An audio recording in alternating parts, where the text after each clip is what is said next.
जान भी है हाजिर, ऐ देश तेरी खातिर ये जान भी है हाजिर, अरमान सारे हाजिर, अरमान सारे हाजिर, ईमान भी है हाजिर, ऐ देश तेरी खातिर ये जान भी है हाजिर।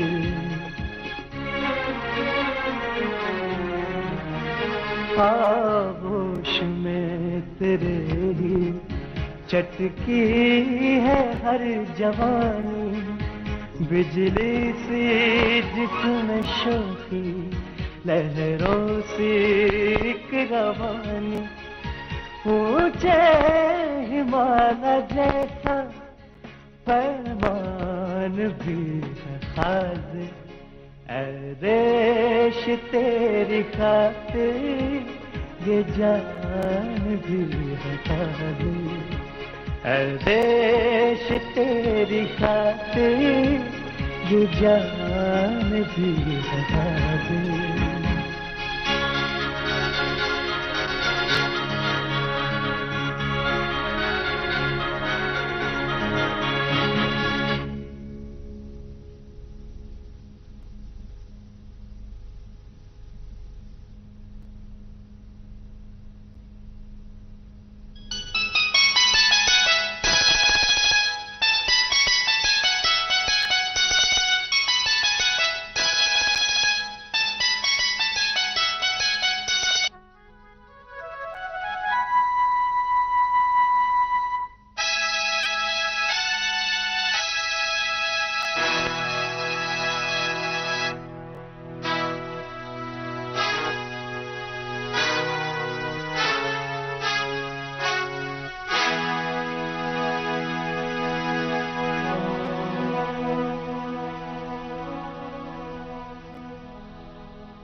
रियासत जम्मू कश्मीर के बनाने में हमारे पूर्वजों का सबसे बड़ा हाथ रहा।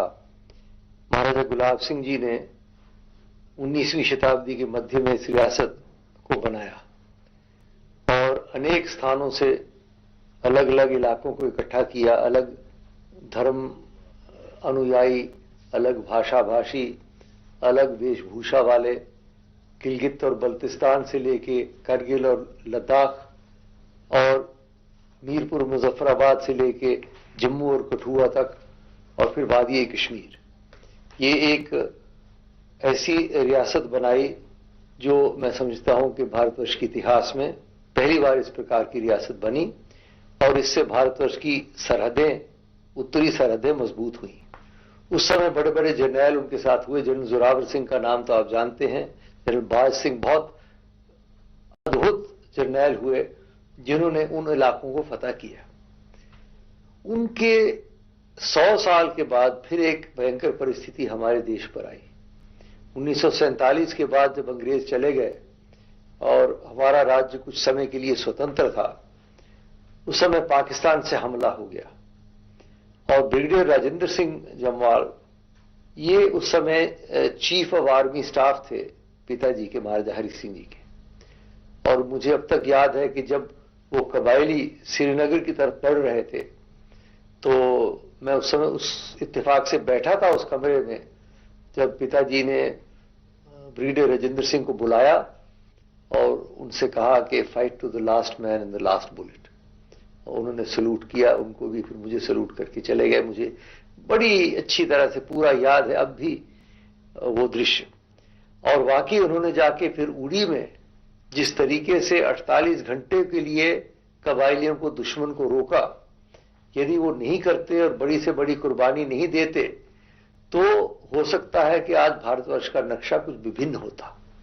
ये रियासत जम्मू कश्मीर जो आज हिंदुस्तान का अंग है, शायद ये न होती हिंदुस्तान में, क्योंकि कबायली जिस तरीके से बढ़ रहे थे, अगर एयरपोर्ट तक वो पहुंच जाते तो भारतीय वायुसेना नहीं पहुंच पाती और वायुसेना में ही भारत की फौज यहां आई थी रियासत को बचाने के लिए।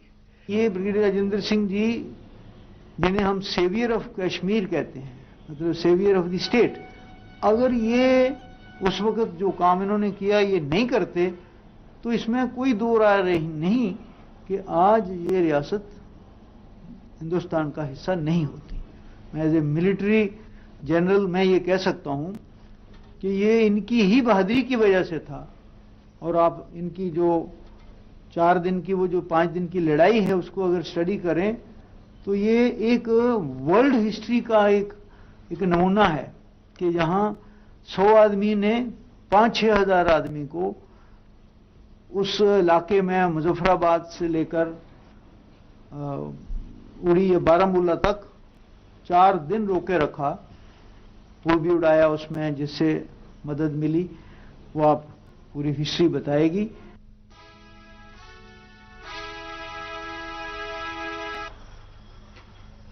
भारतवर्ष के इतिहास में जम्मू कश्मीर का एक विशेष मकाम रहा है। भारतीय मानचित्र को अगर देखा जाए तो जम्मू कश्मीर को भारत का ताज भी कह सकते हैं। जहां एक तरफ कश्मीर का प्राकृतिक सौंदर्य मन को प्रफुल्लित करता है, वहीं दूसरी तरफ जम्मू यानी डोगरा सैनिकों की बहादुरी और वीरता का उदाहरण हर भारतीय को गौरवान्वित करता है। हमारे इतिहास के पन्नों में ना जाने कितने ऐसे योद्धा और वीरों का वर्णन अंकित है जिनके बारे में जानकर हमें गर्व होता है और हमें इन शूरवीरों की धरती पर जन्म लेने पर नाज है। बशर्ते कि नई पीढ़ी के हम लोग उनके बारे में जाने। ब्रिगेडियर राजेंद्र सिंह भी उन्हीं वीर शहीदों में से एक हैं, जो 1947 में भारत के हीरो तो थे ही, लेकिन आज भी भारतीय सेना में वो एक अमिट मिसाल है।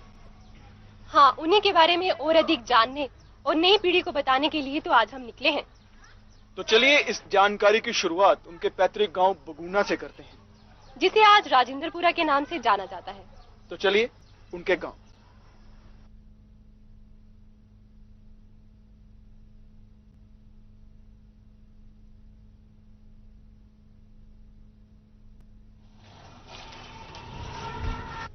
हम जिस आजादी से जी रहे हैं वो शायद मुमकिन नहीं होता अगर उस महान योद्धा ब्रिगेडियर राजेंद्र सिंह ने अपनी जान कुर्बान न की होती। जम्मू के इस ऐतिहासिक नगर में इस तवी नदी के किनारे ब्रिगेडियर साहब की जवानी परवान चढ़ी थी। हम लकी हैं कि आज हम उनके जीवन की एक झलक देखने उनके पैतृक गांव बगुना, मेरा मतलब राजेंद्रपुरा जा रहे हैं। मुझे बड़ी उत्सुकता है हिस्ट्री के उस अहम चैप्टर को जानने की जिसने जम्मू कश्मीर की बनावट को एक अहम रूप दिया। यह लड़ाई सिर्फ 5 दिनों की थी, जब हजारों की गिनती में कबायली कश्मीर की सरजमीन को रोकते हुए बढ़ते चले आ रहे थे। तो उन्हें रोकने का जिम्मा लगभग 100-200 रियासती फौज के सिपाहियों और अफसरों को सौंपा गया था। इसकी कयादत का जिम्मा खुद लिया ब्रिगेडियर राजेंद्र सिंह ने, जो उस वक्त रियासती फौज के चीफ ऑफ आर्मी स्टाफ भी थे।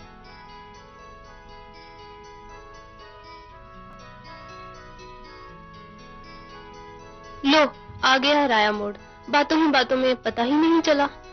इस समय हम जम्मू पठानकोट राष्ट्रीय राजमार्ग पर राया मोड़ पर हैं।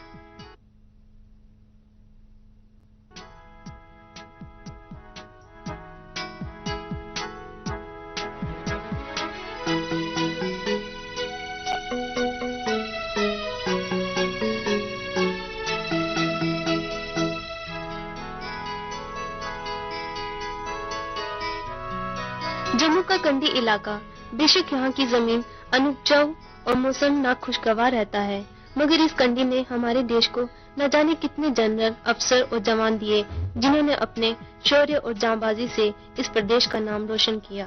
उन्हीं में से एक थे ब्रिगेडियर साहब, इस कंडी के सपूत,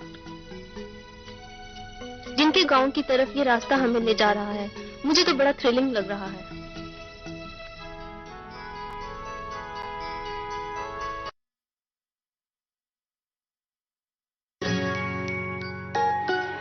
मम्मी की छुटकी, डैडी की गुड़िया, पल में जो भर दे खुशियों से दुनिया।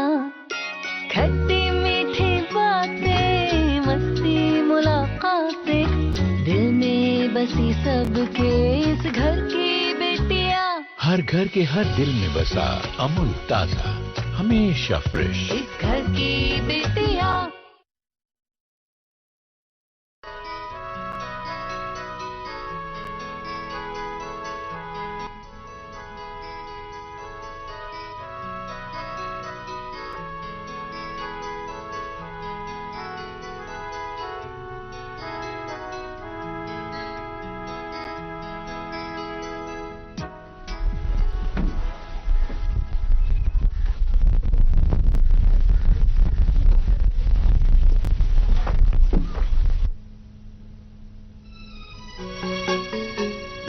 वाह, कितना सुंदर तालाब है।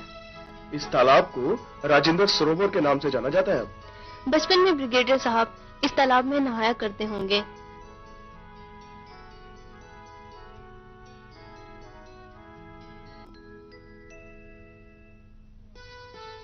इस बार वो दिखाई दे रहा है। वो ब्रिगेडियर साहब का स्मारक है, चलो वहीं चलें।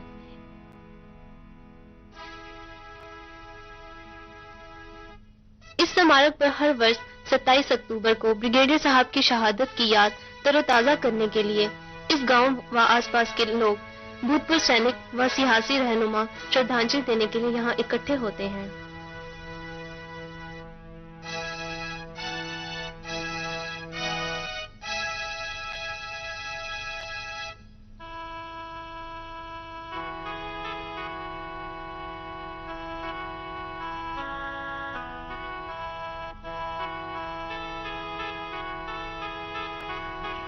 जम्मू कश्मीर राज्य के तब के गवर्नर जनरल केवी कृष्णा राव ने सन 1993 अक्टूबर की 27 तारीख को इस मूर्ति का अनावरण किया था।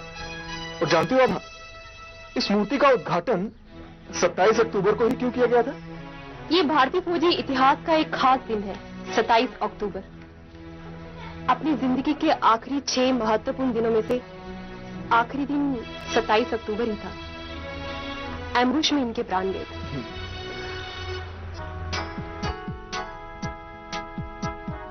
आओ अभा, तुम्हें ले चलो उनके पैतृक घर, जिसमें उनका जन्म हुआ और बचपन बीता।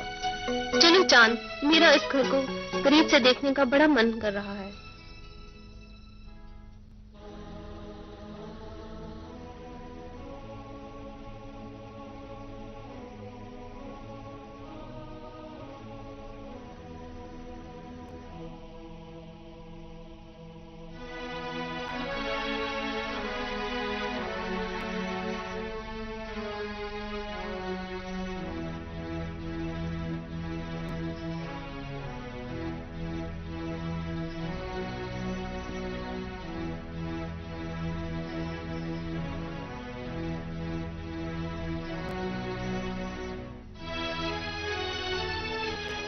ये है ब्रिगेडियर राजेंद्र सिंह जी का पुश्तैनी घर। कोई बता रहा था कि इसे अब म्यूजियम और लाइब्रेरी में बदला जा रहा है।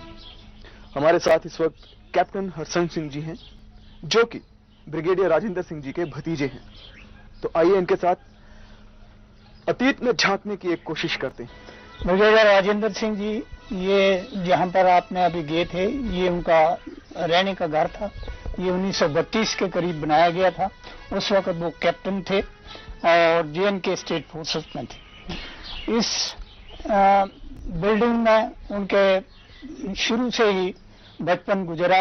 उनके बच्चे, उनके बाकी सब कुछ रिश्तेदार यहाँ ही रहते थे और यहाँ से ही उन्होंने सब कुछ हासिल किया। जी, यहाँ पर हम पीछे जो अब एक सरोवर देखते हैं, वो ब्रिगेडियर राजेंद्र सिंह के नाम से राजेंद्र सरोवर से हम कहते हैं। जी। उसके साथ ही एक स्कूल था, जिसको अभी हम एक गवर्नमेंट हाई स्कूल के नाम से पुकारते हैं, राजेंद्र मेमोरियल हाई स्कूल से पुकारते हैं। वो भी उन्हीं के नाम से। वहाँ पर उन्होंने एजुकेशन, तालीम वगैरह जो थी वहाँ पर ही प्राइमरी तक उन्होंने पाई। वहाँ पहले जो थी 5वीं तक ही वो स्कूल था। उसके अलावा जो देने पर एक छोटी सी यादगार बनी हुई है, वो उनके नाम पर ही है। वो यादगार जो थी, हर 27 अक्टूबर पर एक्स सर्विसमैन और बाकी गांव, आले दुआले जो नजदीक के गांव हैं, वहां पर इकट्ठे होते हैं, उनको श्रद्धांजलि भेंट की जाती है। जी। ब्रिगेडियर राजेंद्र सिंह जी ये 27 अक्टूबर को जो पाकिस्तान के खिलाफ लड़ते हुए शहीद हुए, उन्होंने इंडियन आर्मी में पहला महावीर चक्र पाया, जिसको हम सेवियर ऑफ कश्मीर भी कहते हैं। जी।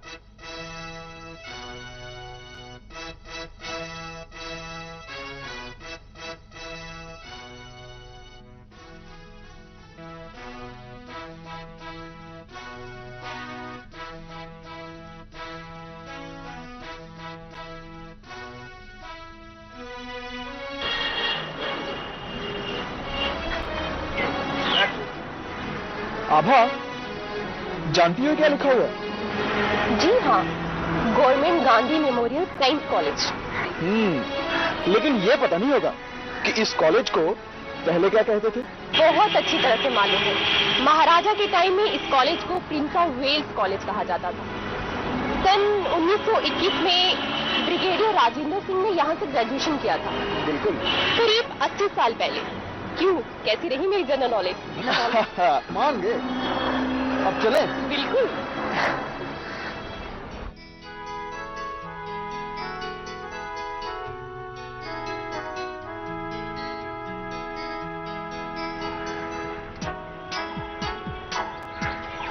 आभा, ये है प्रिंस ऑफ वेल्स कॉलेज, जिसे अब गवर्नमेंट गांधी मेमोरियल कॉलेज कहते हैं। कुछ भी नहीं बदला, सब कुछ वैसे का वैसा। अंदर चल के देखें? चलो।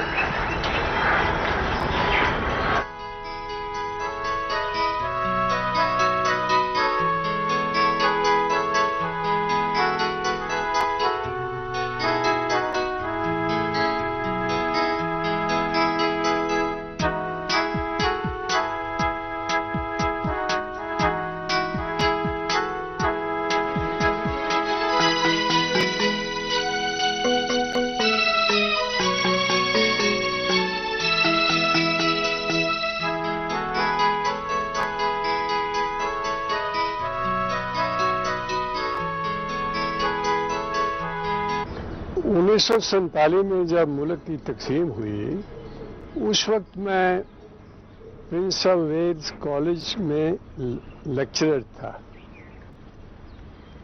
उससे पहले वहाँ ही मैं स्टूडेंट रहा था 1936 से लेके 1940 तक, और वहाँ 1940 में मैंने ग्रेजुएशन की थी। उस वक्त ये Prince of Wales College North India में दो ही बड़े कॉलेज थे, एक गवर्नमेंट कॉलेज लाहौर और Prince of Wales College Jammu. उस वक्त दिल्ली यूनिवर्सिटी का तो नाम ही नहीं था, और Prince of Wales College Jammu, इसके पहले प्रिंसिपल जो थे वो अंग्रेज रहे थे, और इसलिए कॉलेज की पूरी लेआउट जो थी वो बिल्कुल उसी किस्म की थी। ऐसे नज़र आता था कि ये इंग्लिश कंट्री साइड है। और उस ज़माने में महाराजा साहब बहुत बढ़िया प्रोफेसर बाहर से लाते थे।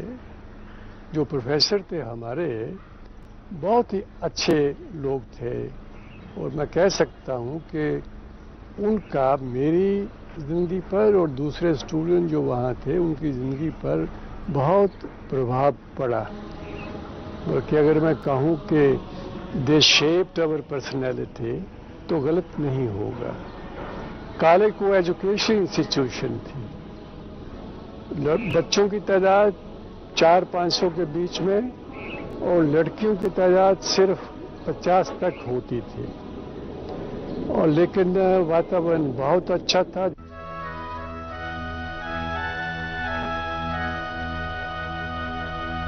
1947 में जो अफरा तफरी थी, तो उस वक्त लोग तो रेडियो के पास ही बैठे रहते थे, यही जानने के लिए कि क्या हो रहा है। एक मिनट की खबर आती थी कि वहाँ कश्मीर में क्या हुआ, जो रेडर आए थे वो कहाँ पहुँच गए।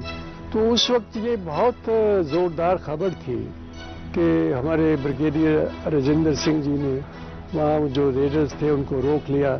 हालांकि उनके पास सिर्फ 100 जवान थे और दूसरी तरफ 6000 के करीब थे, लेकिन 3-4 दिन उन्होंने उनको वहाँ रोक के रखा।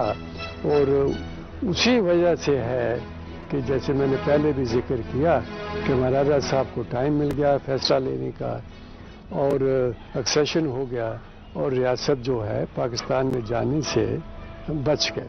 हम ब्रिगेडियर साहब के ममनून हैं, क्योंकि उनकी वजह से ही है कि रियासत बच गई, वरना इस रियासत का नक्शा कुछ और ही होता। तो ये कहा जा सकता है कि जैसे महाराजा गुलाब सिंह जी ने इस रियासत को कायम किया। दादी दादी के जाने से पहले पोता पोती का मुंह दिखा दो, यही कहा गया ना तुमको। ये पढ़। अब नए गर्भ निरोधक इंजेक्शन आ चुके हैं। ये तू पढ़। महिला एक बार इंजेक्शन लगवाए तो 3 महीने के लिए निश्चिंत हो जाए। समझ गए ना दादी क्या चाहती है? परिवार सोच समझ कर बढ़ाओ, खुश रहो। सेहत और सोच दोनों से तैयार होकर परिवार बढ़ा रहा है इंडिया। फोन करें और सब जानकारी पाइए। जोड़ी जिम्मेदार जो प्लान करे परिवार। और महाराजा गुलाब सिंह और जनरल जोरावर सिंह ने इसकी हदों को बढ़ाया, इस तरह ब्रिगेडियर राजेंद्र सिंह जी ने इसकी हिफाजत की 1947 में और इसको बचा लिया। फौज की सेवा का जज्बा उनकी पैतृक देन था। बताते हैं कि जब वो कॉलेज में पढ़ते थे तभी से वो फैसला कर चुके थे कि उनका भविष्य फौज में ही सुरक्षित है।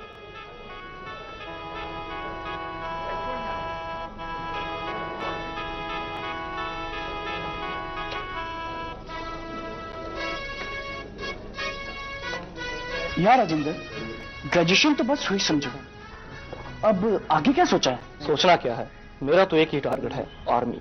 लेकिन आर्मी से ज्यादा अच्छी नौकरी भी तुम्हें मिल सकती है, और फिर हमारी राशि में ग्रेजुएट ही कितने हैं? बस आर्मी का एक नशा है, पुरखों की दी हुई आशीष।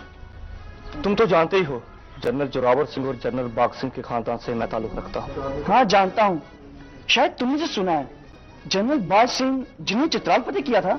हाँ, मेरे दादाजी के सीने पर काफी घाव के निशान थे, जिन्हें वो मेडल की तरह रखते थे। तुम तो जानते ही हो, मेरे पिताजी भी एक फौज में थे, हमारा जीना मरना ही फौज में लिखा है। अब तुमने क्या सोचा है? मेरा क्या, बस वही अपना खानदानी बिजनेस, बस अभी वही करना है। चलो आओ उधर चले। आओ।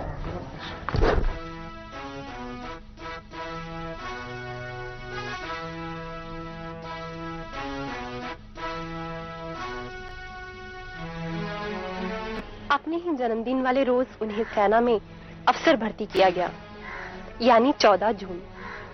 फिर अपनी कारकर्दगी के बलबूते पर बिना रुके वो तरक्की की सीढ़ियां चढ़ते चले गए। कैप्टन, मेजर, लेफ्टिनेंट कर्नल और फिर फुल कर्नल बनने के बाद वो 7 साल के बाद ब्रिगेडियर बन गए। तब वह सिर्फ 43 साल के थे। 48 साल की उम्र में अपनी शहादत से 1 महीना पहले उन्हें जम्मू कश्मीर स्टेट फोर्स में चीफ ऑफ स्टाफ नियुक्त किया गया। जी हाँ, और सब ठीक है केडी साहब, आप बताइए घर में सब कैसे हैं? यहाँ के हालात तो आपको पता ही है। अच्छा ठीक है।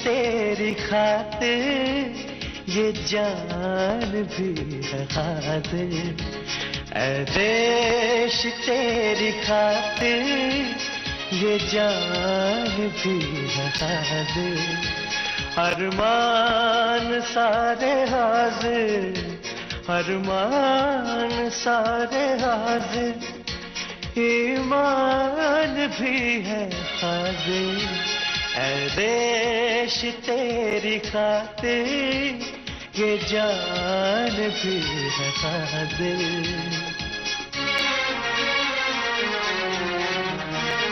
जाबाजों के फसाने कहती चले हवाएं, गैरत फिशाए मिट्टी कुर्बान क्यों न जाए, सीने में हर मचलता तूफान भी है हाजिर, है देश तेरी खातिर ये जान भी है हाजिर, है देश तेरी खातिर ये जान भी है हाजिर।